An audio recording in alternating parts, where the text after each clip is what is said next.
All right, my friends, welcome again to the Heritage Wealth Planning YouTube channel. Today we're going to talk about long-term disability in a lot of insurance companies where they might be looking at giving you a lump sum. And I've actually seen this in my own financial planning career when it comes to like variable annuities and things of that nature. And we'll talk about that on a different episode. But just while we have Skip here to talk about his legal background on what an insurance company might do for long-term disability, especially if you're like right at that sweet spot, 55 years old or so, maybe not doing so well, and you're like, man, I don't know what I should do here. Well, we're going to talk about that to help you figure out your options. So I'm just going to turn it over to Skip and get out of the way. Thanks so much, Josh. I'm coming to you mainly as a Social Security disability lawyer who does long-term disability after I've helped someone win Social Security disability. Or win long-term disability at the same time. And I team up with another lawyer who specializes in long-term disability. But the gist of long-term disability is basically, Josh likes to use two buckets. There's two kinds. You bought it with your money, like through a company like Northwestern. You've been paying every month. That's your private plan. It's not, they call it an ERISA plan. Or there's a long-term disability plan offered through your employer, and they're taking money out of your check every week. Now, so basically the scenario is you got sick several years ago, maybe at 51. You had cancer and some other complications, and you're a manager and you just couldn't keep up, and you went out on disability, and you've been trying to get better for the last 4 years. But now you're getting older, so you're at that, he said you're at that juncture where how, if you get up to steam, would you be competitive any longer? Would people want to hire you with all your health issues? And even though it's illegal to discriminate, if you come in and you're not doing well and you don't look well, you're not going to always get the best job. So the question is, you're saying, do I stay on long-term disability and fight for it? Or do I try to let the insurance company push me off and try to find a job? So that's why I'm trying to help you legally think about being denied for long-term disability, or in this case, the focus is lump sum. You've been off for a while.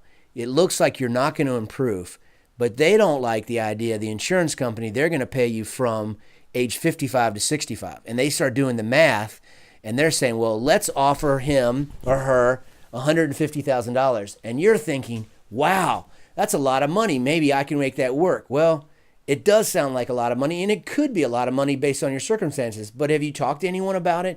Do you even know what your financial situation is? And do you know, from a lawyer's point of view, my point of view, how solid of a claim? Because what they do is either they offer you a lump sum or they try to show you're not disabled and cut you off. And they'll use their own doctor to review your records, or they'll use the lack of records because you don't treat enough to say, oh, this person improved, they're off. And then you're in the denial stage. But we're just talking about, you get a letter saying, for example, I've got one here from Aetna. Aetna's saying, hey, we'd like to offer you. Oh, sorry. Let me put it on. Yeah, we would like to offer you $150,000, say, for example, and you want to know what to do. Well, there's two things that can happen. You can settle with them and have some money, or they'll cut you off, or actually three things. They just leave it, keep coming every month. So you say, no, thank you, I don't want to settle, keeps coming every month. Then they can cut you off because they say you're better. Or you like the offer and you settle and you don't get any more future monthly benefits. Or you hire an attorney, and this is what I'm really recommending you to think about. A lot of times you don't know the full value of what the payout is. You don't know in terms of legal and medical. It's a combination of what your medical evidence will show and what the legal process will help you do with your medical evidence. Will you be able to keep that money till 65? And are you entitled to more than 150? And so, for example, in a case where they might offer you 150, you'd say, I don't want to hire an attorney and take money out of my 150. But there's an example like I have where we would help a person in a settlement. They would get an initial lump sum offer, and we would review all the medical records. We would review the law and consider your condition and your circumstances and what we might do in the court system. And then we would come back and we'd say, well, we have gotten an offer where you're going to get $270,000 in your pocket. And you'd say, well, why would I worry about paying a lawyer when I went from $150 to $270 in my pocket? So that's a big deal to take another $270,000 additional money up to $270,000. And then the question is, you've now settled, so you're not getting any future money, and now you're heading towards old age or retirement. So the questions are Social Security, disability, which a lawyer can help you with, but there's also the piece of, okay, how do I make this $270,000 lump sum work for me? What are the tax implications? What's the planning implications? And that's where someone like Josh can help you. Mm-hmm. Yep. Thanks, Skip. And so what we want to say is, at the end of the day, the insurance company, if they're going to settle with you for $150, is there a way to get more? And I don't know. And I don't know if you need to hire an attorney. I don't know, because I've never had to go through that road. But Skip was telling me with a FedEx guy, if you want to share that example, this is the money that is rightfully yours that the insurance company wants to remove you from. And again, the next video, I'll tell you about exactly how they do in the same in variable annuities. And look, I got no qualm with insurance companies, but they're there to protect the insurance company. They're not there to protect you as an individual. And so $150,000 sounds like a lot of money, but what if you take a lump sum? And this is where I've seen a million times a Sunday. And you're going to have financial advisors saying, no, take a lump sum right now so they can get the $150,000 to invest for you, and they're going to charge you 1% or whatever. And it's just bad advice, because a lot of times the market falls. A lot of times that $150,000 will be exhausted by the time you're 70 years old. I've seen it happen a million times. Someone takes a lump sum and they don't have anything to show for it, but they did pay a lot of management fees to investment advisors.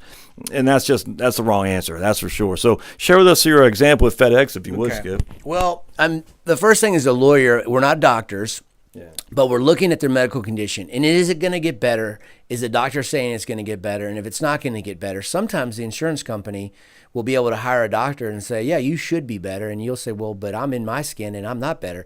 And there'll be a legal battle. And so basically, they'll try to terminate your benefits. You'll get a letter saying you've been denied, you're no longer disabled. And then you have a timetable where you have to actually appeal it. Usually it's 180 days, and you have to get all your medical evidence together, maybe go back to the doctor and get some more information, maybe some objective testing to back you up to show, hey, this isn't make-believe, this is real. And then you need to do a nice comprehensive letter. And so a lot of times a lawyer will write a letter, it's close to 15 pages, laying out how the insurance contract promised to pay you for life if you could prove you couldn't do your old job. Or the definition is different in every policy, but let's just make it simple. And you're saying, I can't do my old job. I can only stand for like 2 hours a day. My legs are killing my back. So there's a combination of medical information and then the vocational information with the idea of what you physically or mentally can do. So you have to, one, start with the contract. What's the definition? Two, you have to look at the medical evidence. Do you meet the definition? And three, you need a lawyer to fight for you to say, wait a second, he or she does meet the definition, judge, or Aetna first. You start with the administrative review committee of the insurance company. But then once they say, nope, we don't agree with you, we're not reinstating your benefits, then you have to go to federal court or state court over basically it's a breach of contract. And so you have to be ready to do that with a lawyer, because, unless you're really, really smart, you're going to have a hard time going to court and figuring all this stuff out on your first case. So what I recommend you is talk to someone who does long-term disability denials and appeals to court. And that's basically your opportunity to keep your benefits alive, keep being paid monthly, and create the environment for a call one day for a lump sum. And it sounds like me talking to Josh, and with his philosophy, you having control over that lump sum. If you can get it to the highest value that is based on what you're entitled to, then it gives him something to talk to you about and make plans about. And that's what we are trying to educate you on, is don't do a lot of this without some education. And that's what these videos are for. No, I could not agree more. So let's just go back to the example.